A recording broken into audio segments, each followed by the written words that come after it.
आज हम लोग लगभग 40 क्वेश्चंस डिस्कस करेंगे दैट आर वेरी इंपॉर्टेंट और आपके एग्जाम्स में आने वाले बहुत ही इंपॉर्टेंट क्वेश्चंस को हमने यहाँ पर कलेक्ट किया है तो ये 40 क्वेश्चंस, लेकिन अब जब आप पूरी तरीके से वीडियो देखेंगे तो इसमें आपको लगभग 100+ क्वेश्चंस आपको मिल जाएंगे। तो ये वीडियो इट्स वेरी इंपॉर्टेंट, आपको पूरा देखना है और ये मैं श्योर करता हूँ कि 80% प्लस क्वेश्चंस इन्हीं में से आएंगे या इनके जैसे ही क्वेश्चन आएंगे। आप अच्छा स्कोर कर सकते हैं, इसलिए पूरा वीडियो देखिएगा। Don't miss any part of this video. So without any delay let's begin with our first question. तो पहला क्वेश्चन है,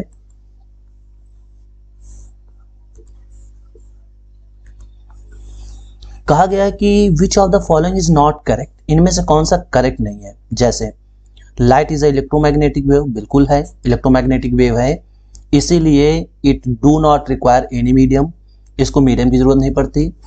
light travels in straight line, बिल्कुल सही है, लाइट स्ट्रेट लाइन में ट्रेवल करती है। Light is a transverse wave, देखो जो भी इलेक्ट्रोमैग्नेटिक वेव होती है वो ट्रांसवर्स वेव जरूर होती है, इसका मतलब ये भी सही है। फोर्थ ऑप्शन यानी बचता है light is a longitudinal wave, तो नहीं, लाइट कैसी वेव है, ट्रांसवर्स वेव है। जो साउंड है this is a longitudinal wave, clear है। नेक्स्ट क्वेश्चन है, in which of the following media velocity of the light be maximum, इनमें से किस मीडियम में लाइट की वेलोसिटी मैक्सिमम होगी। सो वो है वैक्यूम, जहां पर होती है इसकी स्पीड 3 × 10⁸ मीटर पर सेकेंड। आपको ये बता दें कि अगर हम बात करें कि सपोज दैट अगर रिफ्रैक्टिव इंडेक्स म्यू गिवन है तो आप कैसे पहचानेंगे कि किस मीडियम में लाइट की स्पीड कम होगी और किस मीडियम में ज़्यादा होगी। तो आप ये जान लीजिए जो C है, या ये कह सकते हैं जो लाइट की स्पीड V है, this is inversely proportional to mu, means to say refractive index. अगर रिफ्रैक्टिव इंडेक्स ज़्यादा है तो उस मीडियम में लाइट की स्पीड कम होगी और जिस मीडियम का रिफ्रैक्टिव इंडेक्स कम होगा उस मीडियम में लाइट की स्पीड ज़्यादा होगी। क्लियर है, ये बात समझ में आ गई आपको। तो जैसे अगर आपसे कहा जाता है कि किसी मीडियम का रिफ्रैक्टिव इंडेक्स, कोई मीडियम A है जिसका रिफ्रैक्टिव इंडेक्स 1.2 है, कोई दूसरा मीडियम B है जिसका रिफ्रैक्टिव इंडेक्स 2.1 है, तो in which of the following media light speed has maximum या ज़्यादा होगा, तो हम बोलेंगे मीडियम A, क्योंकि यहाँ पे इसके रिफ्रैक्टिव इंडेक्स की वैल्यू कम है। ठीक है, अगला क्वेश्चन है कि the laws of reflection holds good for, कह रहे हैं लॉज ऑफ रिफ्लेक्शन किसके लिए अच्छा। तो देखिए laws of reflection every type of mirror hold करता है, चाहे वो प्लेन मिरर हो, ठीक है, ये प्लेन मिरर या फिर कॉनकेव मिरर या फिर कॉन्वेक्स मिरर। तो यहाँ पे बात आएगी ऑल मिरर्स, चाहे वो मिरर छोटा, यहाँ पे लिखा हुआ ना irrespective of their shape, means उसे चाहे इस तरीके का हो मिरर, कॉनकेव मिरर, या फिर इस तरीके का मिरर हो या फिर प्लेन मिरर हो, तीनों मिरर में जो ये रिफ्लेक्शन का लॉ है ये होल्ड करता है। ठीक है, नेक्स्ट क्वेश्चन पे बढ़ते हैं।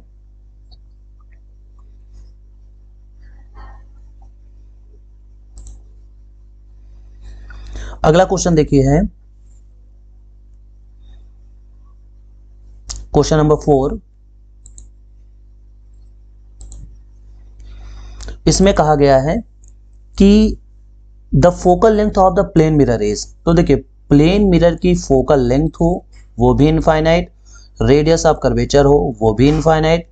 इमेज कैसी बनाता है प्लेन मिरर, वर्चुअल बनाता है, इक्वल साइज बनाता है एंड इक्वल डिस्टेंस पे बनाता है, मीन्स टू से U = V हमेशा रहता है। ठीक है, अगला क्वेश्चन है, तो यहाँ पे हमारा आंसर क्या हो जाएगा, इनफाइनाइट।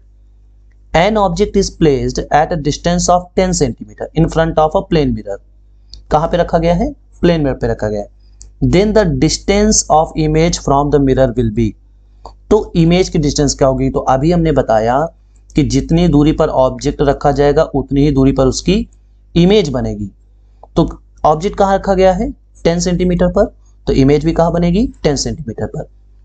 कभी कभी क्या होता है, जो यहाँ पे पूछा गया है कि distance of image from the mirror, यहाँ पे कभी कभी ये पूछ लेते हैं distance of image from object, object से पूछ लेते हैं, तो उस केस में हमारा आंसर देखिए सिंपल सी बात है, अगर ये मिरर है और यहाँ पर ऑब्जेक्ट है, यहाँ पर इमेज बन रही है, तो सिंपल सी बात है यहाँ की डिस्टेंस कितनी हो जाएगी 2 टाइम्स। उस केस में हमारा आंसर हो जाता 20 सेंटीमीटर। क्लियर है? ओके, अब यहाँ पे नेक्स्ट क्वेश्चन पे आते हैं।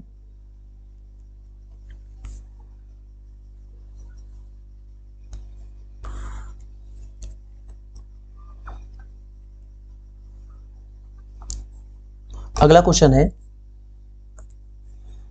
करें the relation between focal length f and radius of curvature r। तो फोकल लेंथ f कितना होता है, ये होता है r/2। ये रिलेशन आपको याद रखना है, वेरी सिंपल क्वेश्चन यहां से पूछे जाते हैं। तो f इक्वल्स r/2, तो ये हमारा आंसर हो जाएगा ऑप्शन नंबर 2। इसका मतलब ये हुआ कि अगर radius of curvature suppose that 20 centimetre है, तो फिर उसकी जो फोकल लेंथ होगी वो उसकी हाफ होगी, यानी 10 सेंटीमीटर। नेक्स्ट क्वेश्चन है कि for a convex mirror parallel rays of light appears to diverse from a point called, यानी कॉन्वेक्स मिरर के केस में पैरेलल रेज जहां से डाइवर्स होती हुई लगती हैं, उस पॉइंट को क्या कहते हैं, तो उस पॉइंट को कहते हैं प्रिंसिपल फोकस। क्या कहते हैं? Principal focus. कैसे समझिए, सपोज दैट ये यहाँ पे कॉन्वेक्स मिरर है, ये कॉन्वेक्स मिरर, और ये मान लीजिए इसकी प्रिंसिपल एक्सिस है। तो अब जो पैरेलल लाइट रेज आ रही होंगी इधर, वो क्या होगा, इस तरीके से टकरा के डाइवर्स होंगी। तो डाइवर्स होने से यहां से हम जब इसको मैच कराएंगे, तो यहां पर जो पॉइंट होगा उसको हम बोलेंगे क्या, प्रिंसिपल फोकस। यानी कुल मिला के ऐसा यहाँ पे एक इस तरीके से महसूस होता है कि प्रिंसिपल फोकस से आने वाली लाइट डाइवर्स हो रही। तो हमारा यहाँ पे आंसर क्या होगा, प्रिंसिपल फोकस। अगला क्वेश्चन है, the radius of curvature of a concave mirror is 12 centimetre, then focal length will be. अब बताइए यहाँ पे रेडियस ऑफ कर्वेचर कितना दिया है, 12 सेंटीमीटर, और वो भी कैसा है, कॉन्केव मिरर। तो कॉन्केव मिरर का चाहे रेडियस ऑफ कर्वेचर हो वो भी निगेटिव होता है, और चाहे फोकल लेंथ हो वो भी निगेटिव होता है। एक्चुअल में कॉन्केव वर्ड से ही मतलब आपको निगेटिव समझना है, चाहे वो मिरर हो और चाहे वो लेंस हो। ठीक है, तो यहां पर देखिए जो रेडियस ऑफ कर्वेचर दिया है कितना दिया है, 12। तो f इक्वल टू हो जाएगा माइनस का 12/2, यानी माइनस का 6 सेंटीमीटर। तो ये हो जाएगा इसका आंसर। ठीक है, ऑप्शन नंबर सेकंड नहीं होगा। जल्दी जल्दी में आपको इसको ट्राई नहीं करना है, यहाँ पे वर्ड देखना है कि ये कॉन्केव जुड़ा हुआ है, तो उस केस में ये ऑप्शन नंबर 4 हमारा सही आंसर होगा।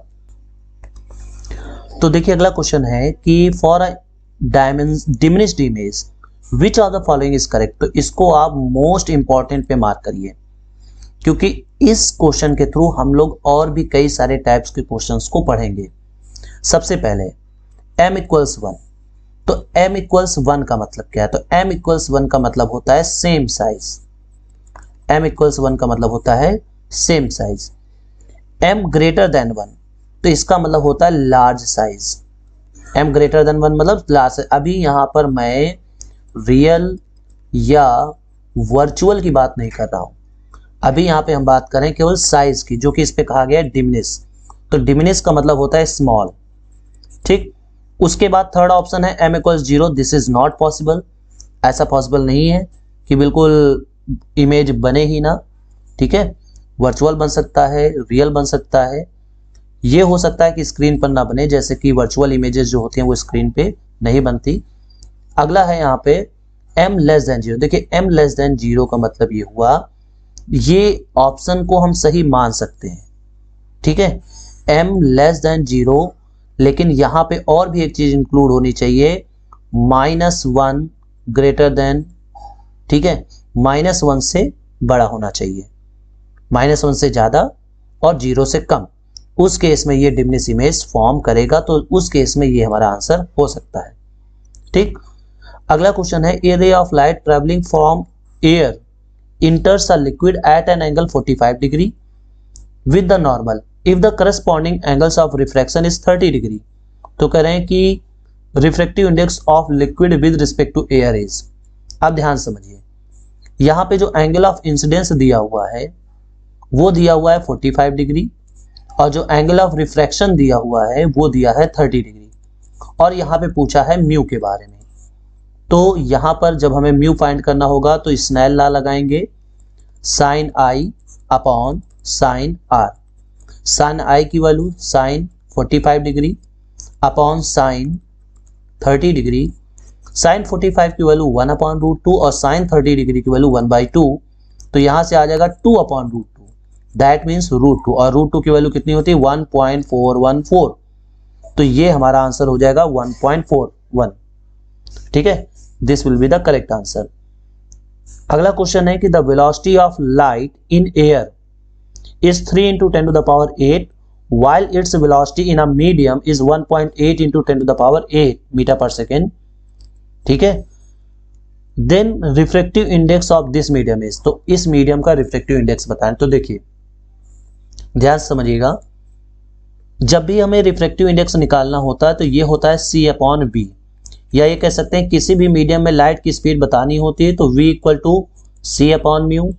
किसी भी मीडियम में वेवलेंथ बताना हो तो λ0/μ, और अपीयरेंस डेप्थ बतानी हो तो h real/μ। इस तरीके से इसके फार्मूले होते हैं। अब यहाँ पे c का मतलब एयर में इसकी स्पीड जो कि कितनी है 3 × 10 to the power 8। v का मतलब उस मीडियम में लाइट की स्पीड जिसका हमें रिफ्रेक्टिव इंडेक्स फाइंड करना है, तो वो है 1.5 × 10 to the power 8। इससे ये कैंसिल आउट, सो फाइनली कितना आ जाएगा 2, जिसका मतलब उस मीडियम का रिफ्रेक्टिव इंडेक्स होगा 2।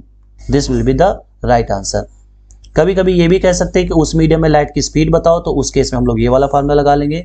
किसी भी मीडियम में लाइट की स्पीड निकालनी हो तो यही फार्मूला इसमें लगेगा। ठीक है, बढ़ते हैं नेक्स्ट क्वेश्चन पर।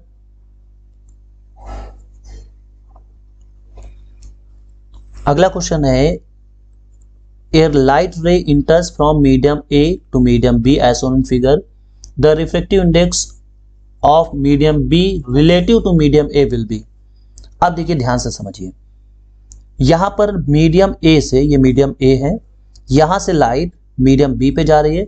अगर आप इसको ध्यान से देखें तो ये इस तरीके से जाना चाहिए, बट ये नॉर्मल की तरफ शिफ्ट हुआ है। इसका मतलब ये हुआ कि जो मीडियम B है वो डेंसर है। कैसा है? डेंसर है।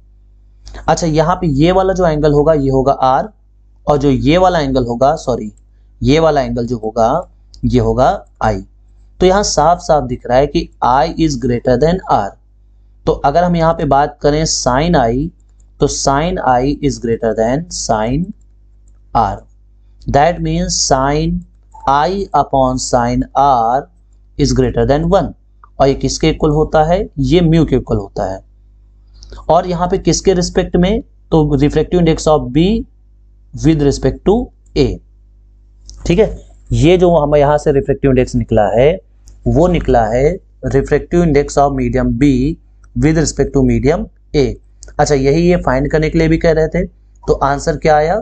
Greater than 1। That means this option, greater than unity. हाँ, तो ये तो आंसर हो गया। अब इसमें और कौन से क्वेश्चंस पूछ सकते थे?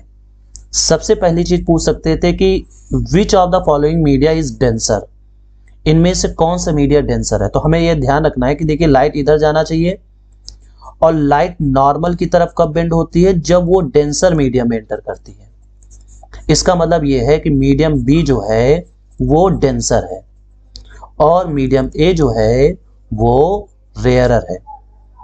क्लियर हो गई बात? तो इस तरीके से आपको याद है, और हमेशा ये ध्यान रखना जो रिफ्लेक्टिव इंडेक्स ऑफ डेंसर होता है विद रिस्पेक्ट टू रेयरर वो हमेशा ग्रेटर देन 1 होता है। अगर इसका रेसिप्रोकल पूछा जाए तो लेस देन 1 हो जाएगा। बढ़ते हैं नेक्स्ट क्वेश्चन पे।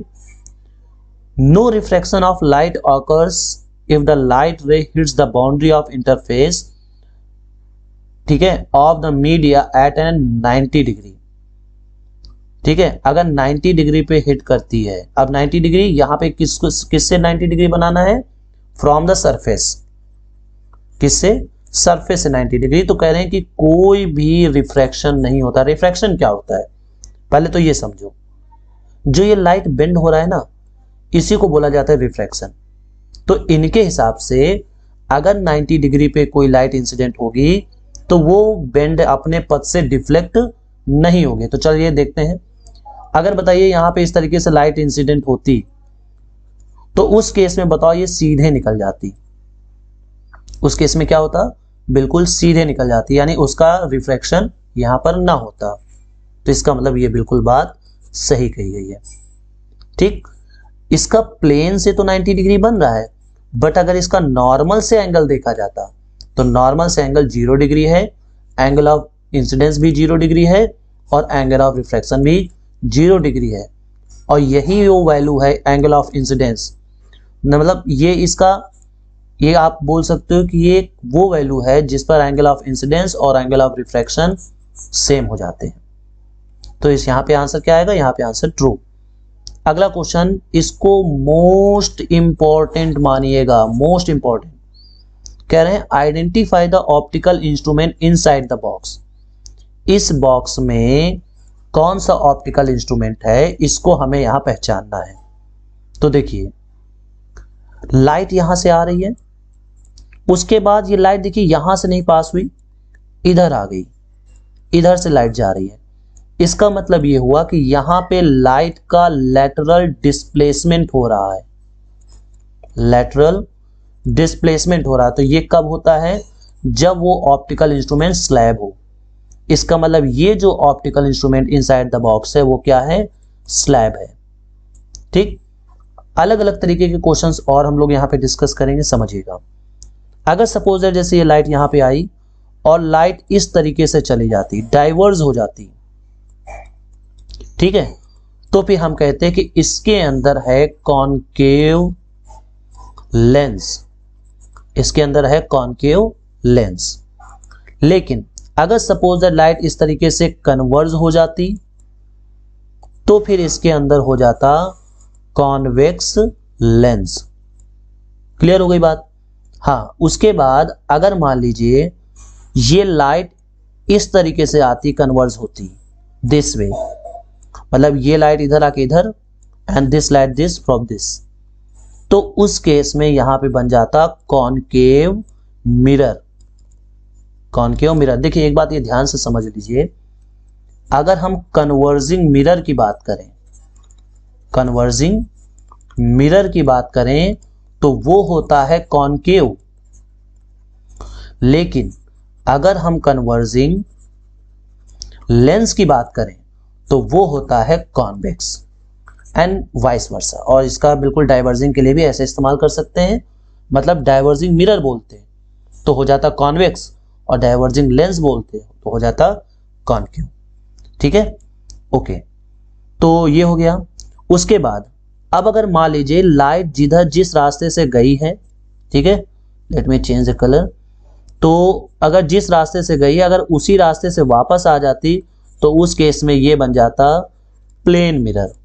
फिर क्या बनता, प्लेन मिरर। तो मैंने हर एक टाइप के जो ऑप्टिकल इंस्ट्रूमेंट रिलेटेड पूछ सकते हैं वो बता दिया है, इसको आप फिर से रिवाइज कर लीजिएगा, इसको आप मोस्ट इंपॉर्टेंट कैटेगरी क्वेश्चन पे रखिएगा। ठीक है, बढ़ते हैं नेक्स्ट क्वेश्चन पे।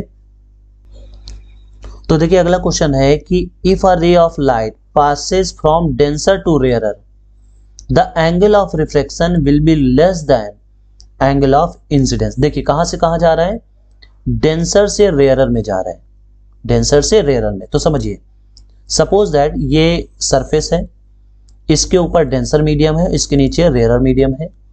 ये यहां पे हमने इसका नॉर्मल ड्रॉ कर दिया। जब लाइट इससे इस पे आएगी इस तरीके से तो ये एंगल ऑफ इंसिडेंस होगा। अब चूंकि ये डेंसर से रेयर में जा रही है तो सिंपल सी बात है यहाँ पे ये नॉर्मल से दूर जाएगी, तो बताइए ये एंगल कौन सा बनेगा, ये एंगल ऑफ रिफ्लेक्शन आर बनेगा। तो इस फिगर से साफ साफ नजर आ रहा है कि R greater than I, R greater than I. तो यहां पे बोला गया है the angle of refraction will be less than, यहां पे क्या समझ में आ रहा है, आर ग्रेटर देन आई, और यहां पे क्या कह रहे हैं, लेसर देन। तो इसका मतलब ये फॉल्स है, गलत स्टेटमेंट है। अगला क्वेश्चन है if light rays incident normally on the boundary surface two media, angle of refraction. देखिए अभी इससे पहले वाले क्वेश्चन में मैंने बताया था कि अगर मान लिया ये बाउंड्री है और इस तरीके से अगर नॉर्मली इंसिडेंट हो रहा है तो उस केस में चाहे बात रिफ्रैक्शन की हो, चाहे बात रिफ्रैक्शन की हो और चाहे बात रिफ्लेक्शन की हो, दोनों केसेस में आई भी जीरो और आर भी जीरो रहेगा। ठीक है, तो इसका मतलब यहां पे हम लोगों का आंसर हो जाएगा दिस। ये आप बिल्कुल टिक नहीं करोगे क्योंकि एंगल जो मेजर किया जाता है वो हमेशा नॉर्मल से किया जाता है। तो नॉर्मल से मेजर करने पर ये एंगल 0 डिग्री आएगा। अगर सरफेस से पूछता तो 90 डिग्री हमारा आंसर होता। अगला question, as the refractive index of water, glass and sulphuric acid this and this respectively, hence light travels in slowest in which medium. तो अभी मैंने क्वेश्चन में बताया था कि जो वेलोसिटी ऑफ लाइट होती है this is inversely proportional to refractive index, मतलब जिसका रिफ्रैक्टिव इंडेक्स ज्यादा होगा उसमें लाइट की स्पीड कम होगी। तो यहां पे रिफ्रैक्टिव इंडेक्स किसका ज्यादा है, दिस, दैट इज ग्लास। तो इसका मतलब ग्लास में लाइट की स्पीड सबसे कम होगी और सबसे ज्यादा किसमें होगी, वाटर में, क्योंकि इसका रिफ्रैक्टिव इंडेक्स सबसे कम है। अगले क्वेश्चन पे बढ़ते हैं। A light ray is incident on a rectangular slab at angle of 60 degree. एक रेक्टेंगुलर स्लैब है, इसमें एंगल कितने डिग्री पे इंसिडेंट होता है, 60 डिग्री पे। The angle between the ray coming out of the slab and normal to the face of rectangular slab from which it comes out. देखिए ध्यान समझिएगा क्या पूछा गया है। कहा गया है कि एक रेक्टेंगुलर स्लैब है, चलिए बना देते हैं, यहाँ पे स्लैब एक बना देते हैं। लेट्स से कि ये स्लैब है, ठीक है, इस तरीके से यहाँ पे हमने एक स्लैब बना दिया। अब इस पे कह रहे हैं कि एक जो लाइट रे है वो स्लैब पे इंसिडेंट होती है at an angle of 60 degree.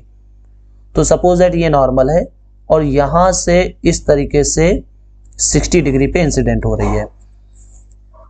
Between और the angle between ray coming out of the slab and normal to the face of यहाँ पे आप फेस मानिएगा of rectangular slab, it comes out. देखिए ये जब आएगा तो सिंपल सी बात है, इसको इधर जाना चाहिए तो थोड़ा सा लेटरल डिस्प्लेसमेंट होगा, लेकिन फाइनली जो इमर्जेंट रे होगी और जो शुरुआत वाली होगी ये दोनों क्या होंगे, पैरेलल होंगे।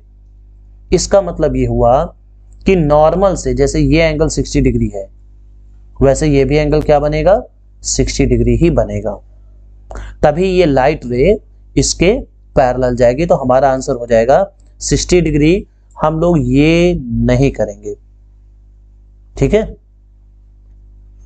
ये बात समझ में आ गई। ओके, नेक्स्ट क्वेश्चन है, a spherical mirror and a thin spherical lens which have focal length -15 centimetre, the mirror and the lens is likely to be. अब बात ध्यान समझिए, एक स्फेरिकल मिरर है और एक थिन स्फेरिकल लेंस है जिसकी फोकल लेंथ -15 है। तो हमने बताया था कि अगर कॉनकेव वर्ड जुड़ता है तो कॉनकेव भी इससे कोई फर्क नहीं पड़ता कि वो मिरर है या फिर लेंस है, दोनों केसेस में फोकल लेंथ कैसी होगी, निगेटिव होगी। तो यहां पे फोकल लेंथ कैसे दिए हुए हैं, निगेटिव, तो इसका मतलब है दोनों के दोनों कॉनकेव है। अगर यहां पॉजिटिव होता तो हम बोलते कॉन्वेक्स है, ठीक। हाँ, यहां पे एक चीज यहां पे कर सकते थे, यहां पे ये कर सकते थे कि a spherical mirror and a thin spherical lens both is diverging और बोथ इज कन्वर्जिंग। मान लो आपसे बोल दिया गया बोथ आर कन्वर्जिंग, दोनों के दोनों क्या है, कन्वर्जिंग है, तो उस केस में जो मिरर होता वो हो जाता कॉनकेव और लेंस जो हो जाता वो हो जाता कॉन्वेक्स। यानी वहां पर ऑप्शन 3 सही होता। कब, अगर यहां पे कहा जाता कि दोनों के दोनों क्या है, कन्वर्जिंग है, या फिर कह देते दोनों के दोनों क्या है, डाइवर्जिंग है, तो आंसर डिफरेंट होते। जो लेंस में होता वो मिरर में नहीं होता, जो मिरर में होता वो लेंस में नहीं होता, ठीक है। लेकिन यहां फोकल लेंथ निगेटिव दी है तो वो दोनों के दोनों कैसे होंगे, कॉनकेव होंगे। तो अगले क्वेश्चन पे बढ़ते हैं।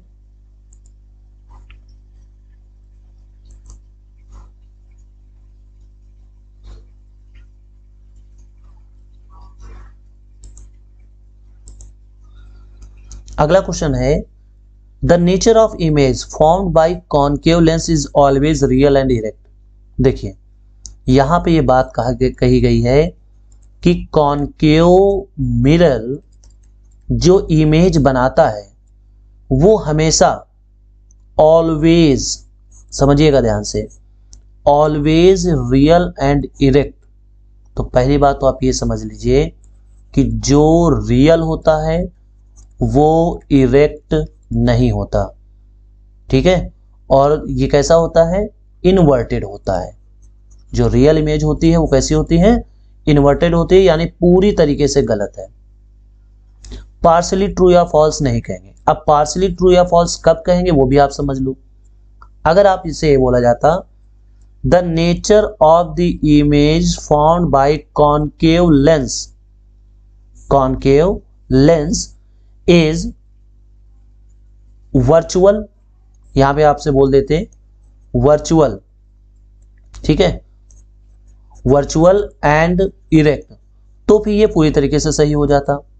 लेकिन यहां पे अगर लेंस की जगह पे कह देते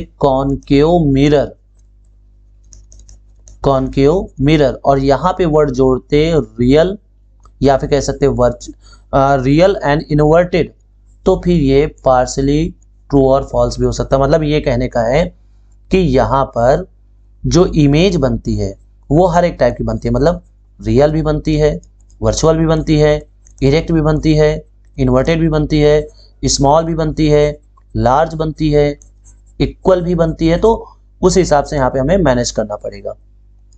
अगले क्वेश्चन पे लिखा हुआ है कि to make an image real inverted and larger than the object. अब इसको भी आप मोस्ट इंपॉर्टेंट मानिए। कहा क्या गया है समझिए, कह रहे एक इमेज है जिसको इन्वर्टेड बनाना है, लार्जर देन द ऑब्जेक्ट बनाना है, विद कॉन्वेक्स लेंस के through of focal length f, the object should be placed. अब बात ध्यान समझिए, किसके सामने रखना है, कॉन्वेक्स लेंस के सामने रखना है। तो हमें इमेज कैसा बनाना है, लार्जर बनाना है, इन्वर्टेड बनाना है। तो सिंपल सी बात है, जब हम लोग C पर रखते हैं तो इक्वल साइज का बनता है। तो जब हम C, ठीक है, जिसको हम लेंस के केस में कहते हैं 2f, तो 2f और f के बीच में जब रखेंगे तो उस केस में इमेज लार्ज और इन्वर्टेड बनती है। तो हमारा यहाँ पे आंसर हो जाएगा between f and 2f of the lens. अब अगर यहाँ पे बोल देते इक्वल कब बनेगा, तो इक्वल पे बनने के लिए हम 2f पर रखेंगे। स्मॉल कब बनेगा, तो इनफाइनाइट और 2f के बीच में रखेंगे।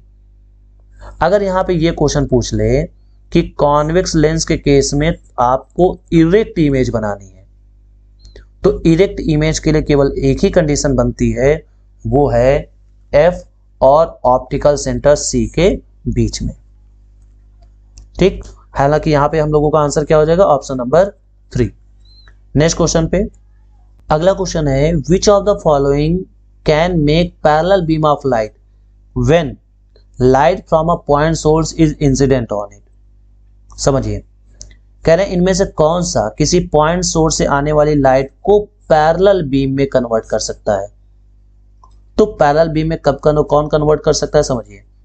सपोज दैट मान लीजिए ये जो है वो कॉनकेव लेंस है, कॉनकेव मिरर है, और इसके फोकस पे कोई ऑब्जेक्ट रखा हो, तो आपको मालूम होना चाहिए फोकस से जाने वाली लाइट आफ्टर रिफ्लेक्शन पैरेलल हो जाती है। Similar thing happens with convex lens, कि अगर कोई ऑप्टिकल मतलब लाइट सोर्स फोकस पे रखा हुआ है, तो यहां से जाने वाली लाइट आफ्टर रिफ्रैक्शन पैरेलल हो जाती है। इसका मतलब concave mirror and convex lens. तो हम लोगों का आंसर हो जाएगा first number, concave mirror as well as convex lens, ठीक है। ओके, नेक्स्ट क्वेश्चन पे बढ़ते हैं।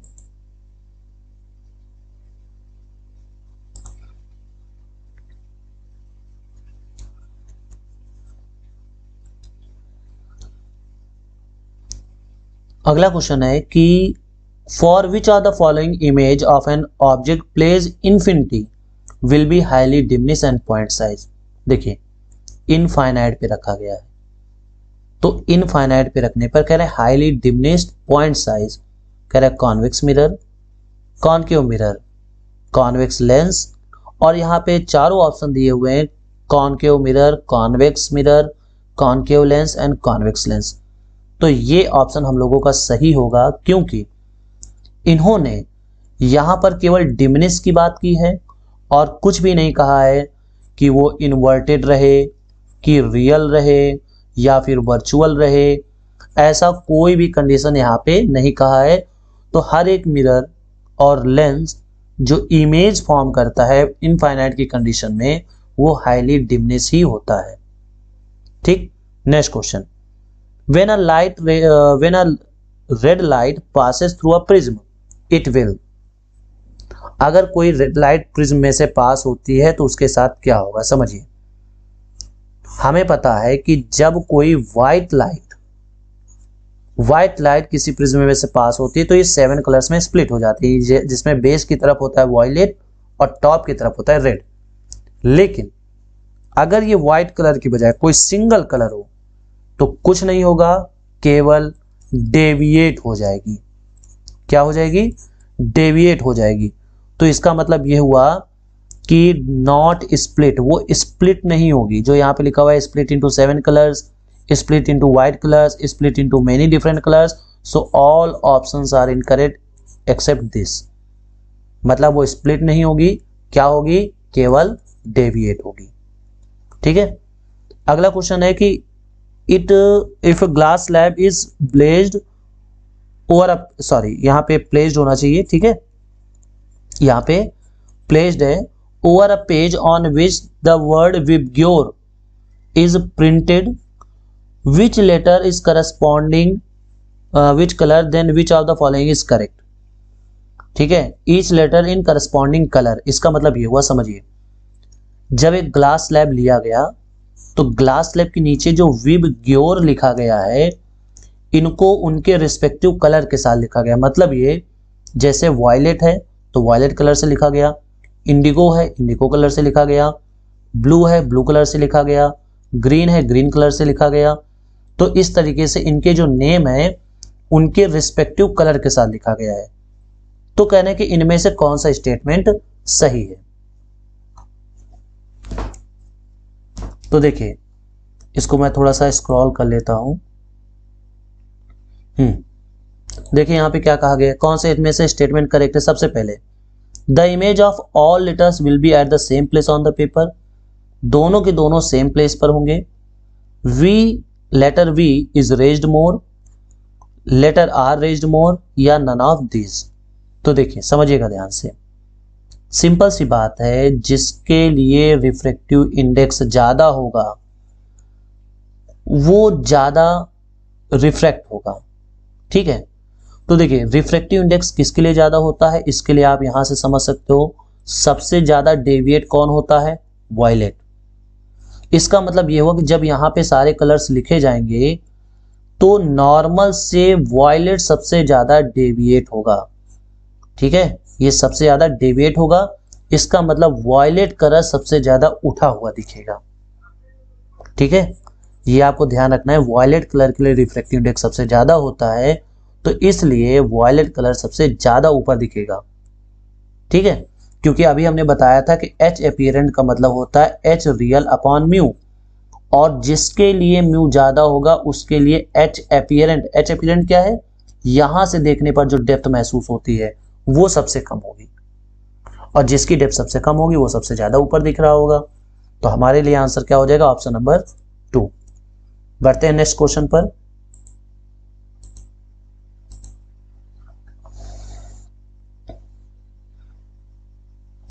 देखिए बढ़िया क्वेश्चन है।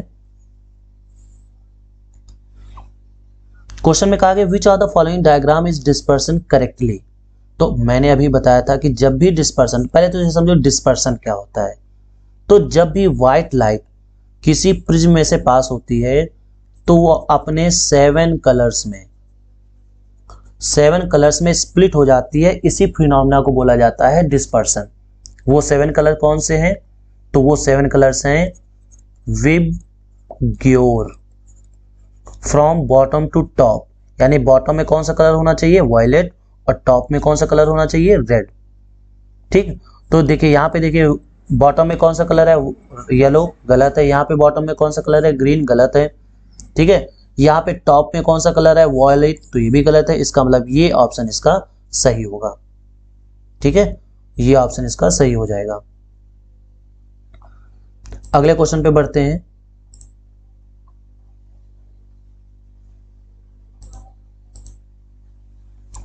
कहा गया है कि the orange reddish appearance of sun, इसको भी आप मोस्ट इंपॉर्टेंट कंसिडर कीजिए, क्योंकि नेचुरल फिनोमिना से रिलेटेड क्वेश्चंस आ रहे हैं।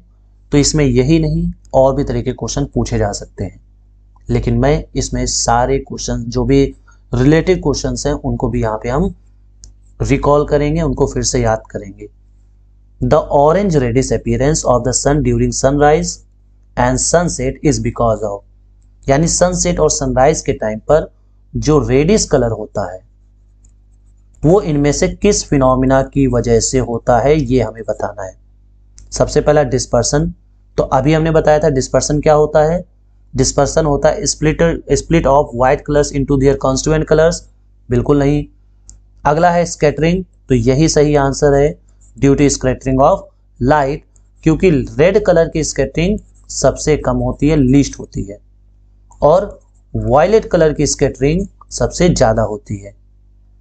और स्कैटरिंग से रिलेटेड फिनोमेना कौन से हैं, जैसे sky looks blue, sky looks blue, danger signal red होते हैं, ये भी स्कैटरिंग से रिलेटेड है। क्लाउड्स, ठीक है, क्लाउड्स वाइट होते हैं, इसका भी यही रीजन है। उसके बाद क्लाउड्स हो गया, ठीक है, ये भी किसकी वजह से होता है, स्कैटरिंग की वजह से होता है। तो ये सारी चीजें जो हैं वो स्कैटरिंग से ही रिलेटेड, तो यहाँ पे आंसर हो जाएगा स्कैटरिंग ऑफ लाइट। अगला है total internal reflection of light. तो देखिए इससे रिलेटेड कौन कौन से फिनोमिना है वो मैं यहाँ पे बता दे रहा हूं। सबसे पहला स्पार्कलिंग ऑफ डायमंड, सबसे पहला है स्पार्कलिंग ऑफ डायमंड। दूसरा है शाइनिंग ऑफ, ये कह सकते हो shining of glass, broken glass, ठीक है, ब्रोकन ग्लास मतलब जैसे कांच का कहीं दरार आ जाती है, क्रैक्स आ जाते हैं, तो जो क्रैक्स हैं वो शाइन करने लगते हैं, ये किसकी वजह से, टोटल इंटरनल रिफ्लेक्शन की वजह से। अगला क्वेश्चन है the colour of headlight suitable for vehicle in foggy weather. Foggy weather का मतलब होता है जब काफी कोहरा होता है, ठीक है, तो इनमें से कौन सी कलर सूटेबल होती है हेडलाइट के लिए। तो आपने देखा होगा कि जब भी कभी ज्यादा कोहरा होता है, ज्यादा फॉगी वेदर होता है, उस केस में मोस्ट ऑफ द जो पर्सन होते हैं वो अपने हेडलाइट के सामने येलो कलर की एक पन्नी लगा देते हैं, जिससे क्या हो, जो लाइट अंदर से आ रही है वो प्योर येलो हो जाए। तो इसलिए हमारा आंसर क्या हो जाएगा, yellow. The sky appears dark to passenger flying at very high altitude mainly because. तो देखिए अभी हमने कहा था कि स्काई यहाँ अर्थ से देखने पे कैसा दिखता है, ब्लू। क्यों दिखता है, स्कैटरिंग की वजह से। अब जब स्कैटरिंग किसकी वजह से होता है, तो इसकी वजह किसकी वजह से होता है, एयर मॉलिक्यूल्स की वजह से और डस्ट पार्टिकल की वजह से। अब जब हम हायर एल्टीट्यूड पे चले जाते हैं तो ये दोनों की दोनों चीजें हमें नहीं मिलती। इसका मतलब ये हुआ कि वहां पे स्कैटरिंग नहीं हो पाती पर्याप्त। तो इसलिए आंसर होगा option number first, scattering of light is not enough at such height. तो देखिए अगला क्वेश्चन है कि if the object is placed at a distance of 10 centimetre, मतलब ऑब्जेक्ट को रखा गया है माइनस के 10 सेंटीमीटर पे इन front of the mirror, the image will be at distance. तो इमेज की डिस्टेंस क्या होगी, इफ द मैग्निफिकेशन इज -3। तो बताइए m का फार्मूला क्या, m कितना गिवन है, -3। m इक्वल्स होता क्या है, -v अपॉन u इक्वल्स -3, इससे कैंसिल आउट। सो v इक्वल्स आ जाएगा 3u, और u कितना गिवन है, तो u गिवन है माइनस का 10 सेंटीमीटर। तो यहाँ से आ जाएगा माइनस का 30 centimetre. That means this will be the right answer. अगला क्वेश्चन है when a light travels from air to glass which of the following is correct. तो ये मैं बता चुका हूं कि जब भी कोई भी लाइट रेयरर से डेंसर में जाएगी तो और जो है मतलब एंगल ऑफ रिफ्रैक्शन जो है वो less than angle of incidence. लेकिन अगर डेंसर से रेयरर में जा रही है तो i will be less than r. तो यहाँ पे ऑप्शन कौन सा सही होगा, तो ऑप्शन सही होगा दिस, ऑप्शन नंबर फर्स्ट, यानी आई जो है वो आर से बड़ा होगा। The refractive index, next question है the refractive index of P with respect to Q is 2 then the refractive index. इसको भी आप इंपॉर्टेंट कंसिडर करिए, बहुत ही सिंपल क्वेश्चन है बट बहुत ज्यादा पूछा जाता है। कह रहे हैं कि refractive index of P with respect to Q is 2। हमें यहाँ पे बताना है refractive index of Q with respect to P। तो जब इस तरीके से कोई क्वेश्चन आता है कि यहाँ पे मीडियम आपस में इंटरचेंज हो जाते हैं तो हम लोग क्या करते हैं, इसका रेसिप्रोकल लेते हैं, यानी ये आ जाएगा 1/Q/P यानी 1/2 दैट इज 0.5। इसके मैंने ऑप्शंस नहीं दिए हैं क्योंकि बहुत सिंपल क्वेश्चन था, तो आंसर हो जाएगा 1/2 या फिर 0.5। अगला क्वेश्चन है कि if deviation D is measured for a light range from different frequencies including blue light and red light which graph is correct. देखिए यहाँ पे क्वेश्चंस बहुत अच्छा है, तो क्वेश्चंस लेट्स सी कौन से ग्राफ दिए हुए हैं। ये देखिए ग्राफ दिए हुए हैं, ठीक है, एक ग्राफ इधर है और दो ग्राफ इधर है। तो पहले बात ये समझिए किसका डेविएशन ज्यादा होता है। देखिए यहाँ पे एक चीज इंक्लूड नहीं की गई है, इधर मैं डायरेक्ट आंसर बता रहा हूं, इस तरीके का अगर क्वेश्चन आता है तो आपको डायरेक्ट आंसर से समझ लेना है। कह रहे हैं कि frequency including blue and red light, तो which are the following graph is correct. तो देखिए डेविएशन की बात कर रहा है, तो डेविएशन में यहां पे जैसे जैसे करें अगर फ्रीक्वेंसी बढ़ाएंगे वैसे वैसे डेविएशन कम होता जाएगा, ठीक। तो समझिएगा ध्यान से, रेड कलर की जो फ्रीक्वेंसी होती है, फ्रीक्वेंसी वो मिनिमम होती है, और वायलेट कलर की जो फ्रीक्वेंसी होती है, वायलेट कलर की वो फ्रीक्वेंसी मैक्सिमम होती है। इसका मतलब ये हुआ कि जैसे जैसे फ्रीक्वेंसी बढ़नी चाहिए, जब बढ़े वैसे वैसे उसका डेविएशन भी बढ़ना चाहिए, क्योंकि वायलेट कलर का डेविएशन सबसे ज्यादा होता है। ये ग्राफ क्या बता रहा है कि जैसे जैसे फ्रीक्वेंसी बढ़ रही है डेविएशन घटता जा रहा है, बिल्कुल नहीं, ये भी नहीं, ठीक है। इनके जब ऑप्शंस देखेंगे तो यहाँ पे किसी में आर होगा, यहाँ वायलेट होगा, यहाँ पे वायलेट होगा, यहाँ पे आर होगा, तो हमें उससे मतलब नहीं है। जैसे जैसे फ्रीक्वेंसी बढ़ेगी वैसे वैसे उसका डेविएशन भी इंक्रीज करना चाहिए, यानी deviation is proportional to frequency. तो इसका मतलब ये दोनों ग्राफ इनकरेक्ट है, ठीक। अब यहाँ पे जो नेक्स्ट दो ग्राफ हैं उनको देख लेते हैं। ये जो दो ग्राफ दिए हुए हैं इसमें जरा समझिए, यहाँ पे जैसे बताया गया कि इधर दे सकते हैं रेड, इधर दे सकते हैं वायलेट, इधर दे सकते हैं वायलेट, इधर दे सकते हैं रेड। तो ये वाला ग्राफ गलत हो जाएगा क्योंकि रेड की जो फ्रीक्वेंसी है वो वायलेट से कम होती है, तो ये वाला ग्राफ सही होगा। अगला क्वेश्चन है stars near the horizon twinkle more than those that are overhead. मतलब ये जैसे मान लीजिए ये है, तो यहाँ पे एक स्टार है हॉरिजॉन्टल डायरेक्शन में और एक ये वर्टिकल स्टार है। हमें पता है कि अगर मान लो ये एटमॉस्फेयर की लेयर है, ठीक है, तो यहां से जब लाइट इधर आएगी तो केवल इतनी डिस्टेंस को ट्रैवल करना पड़ेगा, लेकिन जब लाइट यहां से जाएगी तो इतनी डिस्टेंस को ट्रैवल करना पड़ेगा। यानी इस केस में ज्यादा ट्विंकल होगा और इस केस में कम ट्विंकल होगा। तो इसका मतलब ये बात बिल्कुल सही कही गई है, ठीक है।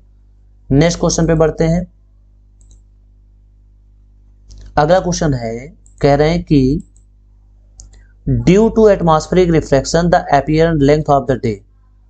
तो एटमॉस्फेरिक रिफ्रैक्शन की वजह से जो डे का टाइम होता है वो इंक्रीज कर जाता है।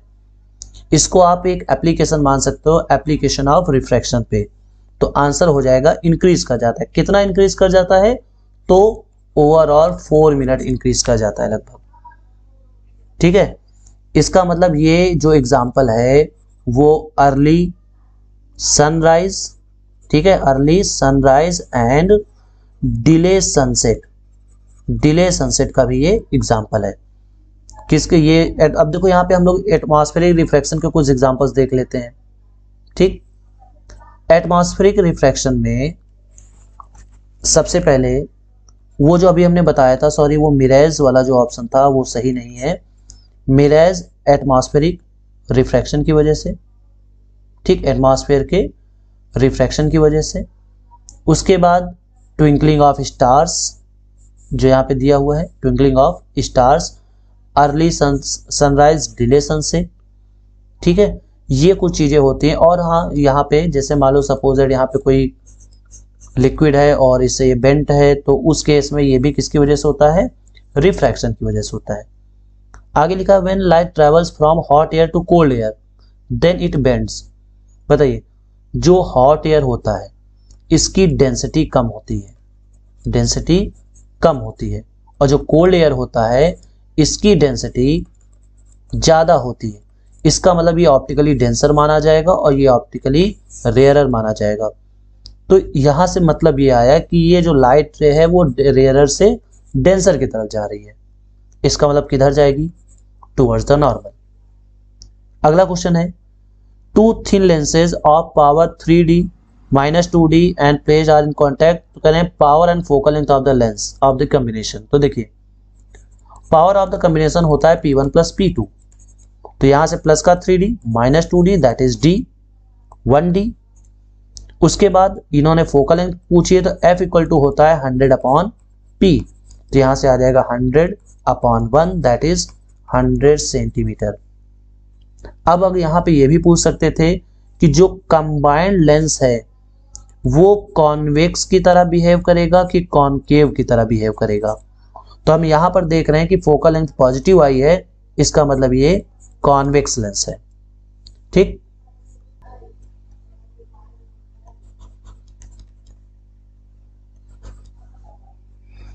तो m इक्वल टू होता है V/U इक्वल टू n, तो यहां से V इक्वल टू आएगा NU, ठीक है, तो 1/F equal to 1/NU minus 1/U, तो यहां से U इक्वल टू आ जाएगा, अगर हम इसको सॉल्व करेंगे तो यहां से 1/F equal to 1 minus n/NU, तो यहां से U इक्वल टू क्या आ जाएगा, 1 minus n/n into F।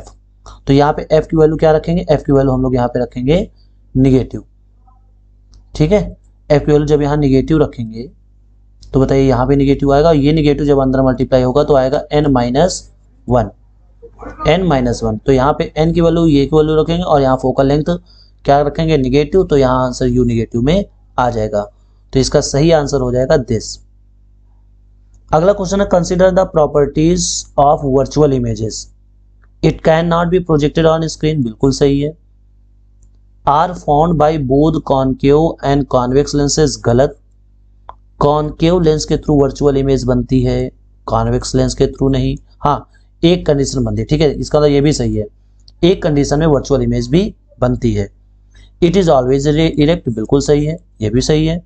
It is always inverted, गलत। तो यानी A, B, C तीनों सही है, तो हमारा आंसर हो जाएगा ऑप्शन नंबर 3 कि A, B और C तीनों सही है। देखिए कॉन्वेक्स लेंस के केस में एक केस ऐसा होता है जिसमें ऑब्जेक्ट वर्चुअल बनता है, इसलिए हम इसको भी कंसीडर करेंगे। अब आज का लास्ट क्वेश्चन कहा गया है कि which of the following statement is correct regarding the propagation of light in different colours of white light in air. तो देखिए एयर की बात कर रहे हैं, तो एयर को हम वैक्यूम के करस्पॉन्डिंग मान सकते हैं। तो जब कोई लाइट रे वैक्यूम में चलती है तो किसी भी कलर की लाइट हो उनकी स्पीड सेम होती है, इक्वल होती है, तो इसलिए all the colours of white light move with same speed. हाँ, अगर ये कोई मीडियम होता लाइक वाटर या फिर ग्लास होता तो उस केस में वायलेट की स्पीड सबसे कम होती है क्योंकि इसके लिए रिफ्रैक्टिव इंडेक्स सबसे ज़्यादा होता है। It will have least speed. और रेड की स्पीड मैक्सिमम होती कब, जब कोई मीडियम दिया होता। लेकिन यहाँ पे बात एयर कह रहे हैं जिसको हम वैक्यूम के करस्पॉन्डिंग मान सकते हैं, तो इसलिए ये ऑप्शन सही हो जाता। अगर कोई मीडियम गिवन होता तो ये ऑप्शन सही हो जाता। ठीक, तो ये सारी चीज़ें आपको अपने आप से रिवाइज कर लेना है और अपने आप से भी अच्छी तैयारी करके जानी है। Best of luck for your exam.